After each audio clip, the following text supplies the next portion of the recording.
What's up, guys? Zeke MMA Kid here, the Bully Boy himself, coming at you with another episode of Trash Talk with Bully Boy. Today, we have an amazing guest. He is a former UFC fighter. He is a BJJ black belt. He is an all-round good guy who is a pro boxer, Muay Thai fighter, and is ranked 4th in Australia for MMA middleweights. He is the owner of Kick-Ass MMA. He's the one, the only, Steve the Steamrolla Kennedy. What's up, Coach Steve? Yeah, what's going on? What's going on? How's the podcasting going? You getting famous yet? Oh, yeah. I've been getting deep reviews on YouTube. Yeah, we can. Yeah, okay. So you've been training for a long time now, Coach Steve, and you're a BJJ black belt. So, how old were you when you started training? Oh, okay. So I didn't get to train jiu-jitsu when I was your age. I did karate when I was young. Maybe 10 years old I started doing karate, but unfortunately I stopped. So I stopped training, and then I did a little bit of kickboxing when I was maybe 13, 14, and then I started doing a bit of wrestling when I was 17, but unfortunately I was never able to do what you do and keep it consistent when I was young. So I did bits and pieces of this and that, started when I was young, and I had exposure to it, but I didn't get very good or anything like that, unfortunately. But yeah, I started training really, really properly when I was about 23. So it's a bit of a late starter. Mm-hmm. So when you were 10 and you were doing this karate, would you still do it now, or would you continue with the stuff you're doing now? Oh man, I don't dislike karate, but and to be honest, if I had like unlimited time and energy, I'd probably still do a little bit. But we've only got so many hours in the day and so many hours in the week to train, and so yeah, you really got to work hard as an MMA guy to kind of divide your time up between your wrestling and your boxing, kickboxing, and your jiu-jitsu grappling. So it's a more of a time management sport than a lot of others, I think. Yeah. Okay. Who was your inspiration? Oh, you're gonna have to ask that one again. It skipped out a little bit. Sorry, Zeke. Oh, okay. So in the early days, who was your inspiration with your BJJ and karate stuff? There's a fella by the name of Jean-Claude Van Damme who was the one. So we used to watch his movies when we were kids, me and my two brothers, and I don't know, I feel like I just got to do it a little bit more. So I was always doing like spinning kicks around the house and stuff like that. So but when you're a kid and you watch this kind of movie, you think like that's how it is, that's real. I'm gonna win every fight with a spinning kick. And then yeah, and even now I still throw on like Bloodsport or Kickboxer and think it's the greatest movie of all time, even if it's dated and the fights aren't the most realistic. So now who's your inspiration now at this time? Man, that's a tough one. You're pretty inspiring, Zeke. In terms of fight wise, I don't know. It's hard. I feel like I don't get inspired by one fighter, but I'll be inspired by like things that people do. So like there'll be like a scenario or something that someone will do, and that will inspire me to maybe look deeper into it or try something, or get my butt out and train. It might be like you might see a come from behind fight, and you might be like, man, I need to get my butt into gear and work harder. Yeah, I think instances more than people are inspirational to me, but and yeah, it really, really does come in all sorts of ways, shapes, and forms. You know what I mean? Yeah. Good question. Okay. So what are you doing to keep busy in this Corona lockdown? Just eating and watching Netflix. No, I'm renovating the gym, so we got the kick-ass gym in Morley, and since they forced us to close the gym, we thought, well, let's just make it even cooler for when we come back. So we're just like painting the walls, doing new graffiti, like new mats and bags, and just making it super pimp, so that when everyone comes back, everyone's like, yeah, you guys been busy. So, and it's fun to sort of get on the tools a little bit and do some stuff and stop you from going crazy. Yeah, you guys should really go see Coach Steve's gym. It's super cool. It's got like graffiti everywhere, really cool looking graffiti, got massive mat space, like massive cages, barbells, boxing. Do boxing there. It's crazy. What's the address? The address Coach Steve? The address is 101 Catherine Street in Morley. Thanks for the shout out, Zeke. Yeah, no worries. Well, there you go, guys. If you want to go train at Kick-Ass MMA, just go there. It's really good there. That's killer. But yeah, no, it's yeah. Otherwise, I would just I don't know what I would do without training. I'll still be doing a little bit of training by myself, a little bit of weights and like shadow box and stuff like that. But it's not the same, is it? Yeah, true. It's not the same at all. You're lucky you got a sister who trains as well that you guys can play around together. But you know, even then, you miss all your friends at the gym, eh? Yeah, true. We got a mat down in this room in our house, and we just do training there. Like we do Yeah. boxing and yeah. And I've been watching you. I've been watching you looking sharp. I just but yeah, it's just, you miss just going down the gym and seeing everyone and talking crap to everyone, you know. Yeah, true. So I know you're a doorman because I've actually seen you up in Northbridge before. Acre too. So what's it like working the doors? Man, I don't know. Like it's definitely has pros and its cons. Like I'd say for the most part, I enjoy it. Um, it's kind of like being social without being social. Like I would never probably go out drinking, but you sort of still out, you're still talking to people, you still kind of, you know, have a bit of a routine and it stops you from going out and spending money and dumb stuff like that. And yeah, I've met some really interesting people doing doors and made some good connections. But yeah, obviously you have to deal with dickheads and some people get too drunk and the hours are long and you have to stand up and yeah, I don't know, but it does it keeps me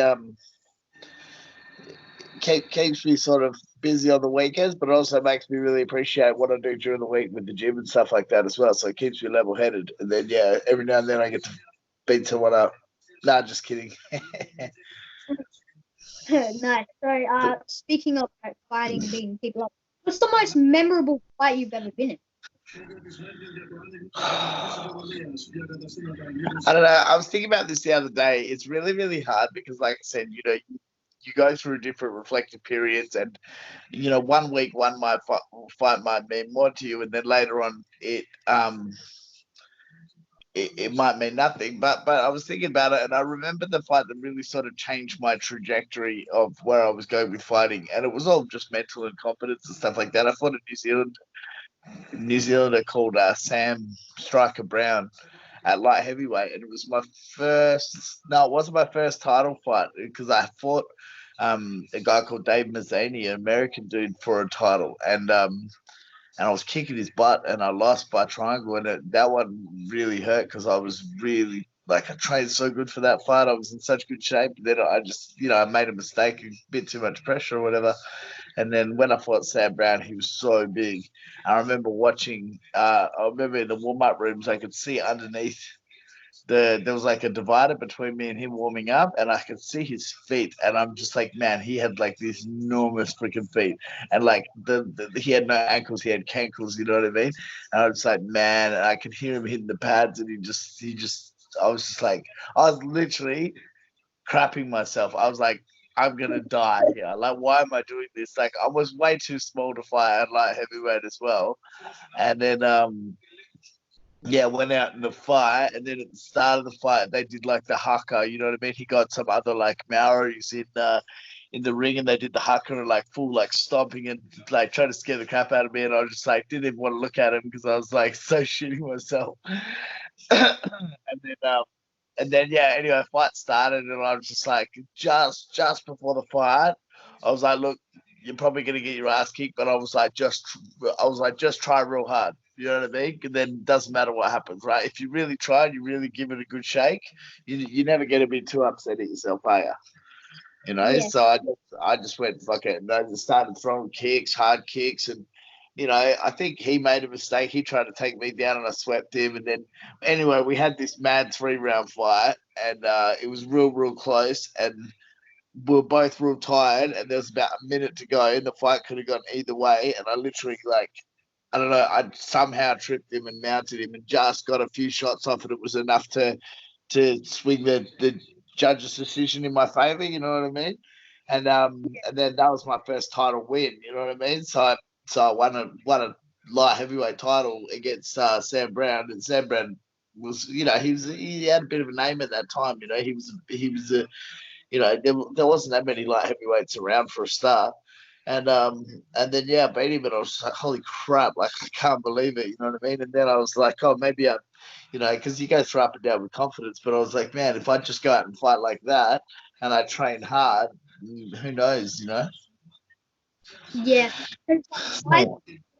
When you're like fighting, it's with wrestling.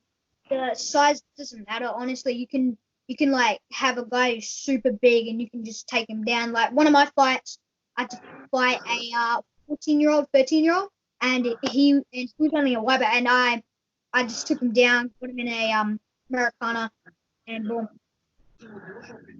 Yeah, but sometimes when the big guy's good, that's when it gets real scary because Yeah, it's true, man. yeah, there's a few guys that I haven't lost to a guy because they were like way too big, but I've trained with some guys, like good guys who are big, and it feels like you're drowning. You can't do anything. That's so true, eh? It sucks how that happens. Like they've got you in side control or mat, and you just can't get up, and it just sucks. Yeah, really. My brother's a bit like that. He's a big fatty. Yeah. Okay. So if you could fight anyone in the world, past or present, who would it be? Um, I don't know. That's a tough question.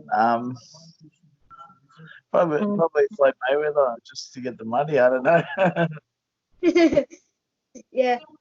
I would probably fight just for the sake of it, Conor McGregor, because I just wanna try and take him down. Yeah. Be I want to fight Floyd Mayweather in an MMA fight, though, not a boxing match. yeah, But yeah, McGregor would be another good one to get a bit of money. yeah, true. Yeah. Um, what advice do you give for up and coming fighters? Um, I would say, yeah, prepare for long term. Don't get excited by like the idea of like short term success because it's a frustrating sort of long journey. Be consistent and yeah, don't quit your job to become a fighter. Yeah, definitely. Yeah, a lot of guys will be like, "Oh, I want to quit my job so I can train full time." It's like, believe me, if you're good enough, you'll be training, you'll be working full time, and there's gonna become pressure on you to quit your job. You know what I mean? Not just you just wanting to train all the time. You know what I mean? That's just what lazy people do. Work full time, train full time, and then at some point when you're winning enough top level fights as a professional, people are gonna be like tell tell you they'll pay you to stop working basically. So yeah, don't just be like, oh, I need to train all the time. That's retarded. That's the dumbest thing I see with like young kids. Yeah.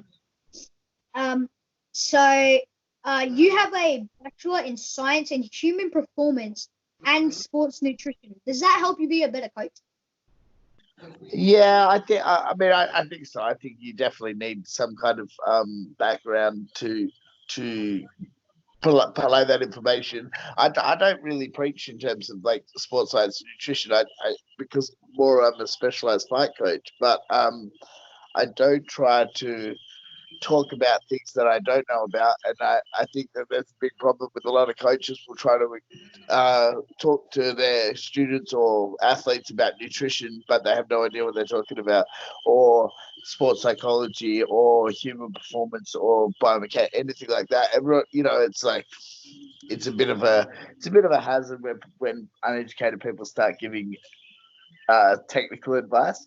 At the same time, I'm always open for all the guys if they do want some nutritional advice. I can help, but it's not my field of expertise in that I'm not actively working in nutrition every single day. I still do a little bit of research here and there for myself, but I as much as I have a background, I'm a terrible advocate. Like I'm a terrible person in terms of what I do with myself and nutrition. Like I'm really, really bad with nutrition. And when I've lost weight for a fight, it's usually like I'll eat the same thing every single day, and then the last 2 weeks I starve myself, and then I cut a whole bunch of water, and then I blow up the next day, and it's just stupid. So yeah, like and also nutrition is one of those fields that does advance quite quickly. So you might have been like, I might have been up to date in 2007 or whatever when I graduated from university, but I guarantee you that a lot's changed now, and I still try to stay on the pulse with the things that relate to me, but it's impossible to keep track of everything for everyone. Well, honestly, I reckon you should give my dad some advice so he can get rid of his fat bloody belly. Holy crap. But I guarantee you that it wouldn't be the nutritional advice that he'll be lacking, and I know for a fact that if he wanted to lose that belly, he could. I reckon so. And most people want nutritional advice, they want like a really easy secret to lose a whole bunch of weight without really trying and still being able to eat cookies and KFC. But yeah, so there's no help for those people anyway. Yeah, true. They're just lazy people who just eat all day, just try to find like a way to get rid of their belly. Okay. Where do you think you see yourself in 5 years? Well, hopefully out of this coronavirus lockdown, hopefully the gym will be back open again. Yeah, I don't know. Hopefully I'll have a couple of fighters fighting at the top level, and hopefully I'm not morbidly obese, and yeah, hopefully maybe have a baby or two by then, and then yeah, just keep trying to take over the world, kick-ass style. Yeah, nice, man. Okay, well, that's all for today. Thanks for coming on my show. And yeah, welcome. It's been wicked, and I think it's just incredible what you're doing. And get proactive, and you're gonna take over the world real soon as well. Yeah, cheers, man. Cheers, Zeke. Cool. All right. Thanks for tuning in on our third episode of Trash Talk with Bully Boy. Thanks for Steve Kennedy for coming on our show. If you want to train at Kick-Ass MMA up in Perth, you can go to 101 Catherine Street, Morley, WA. Great training there. I really enjoy training up there.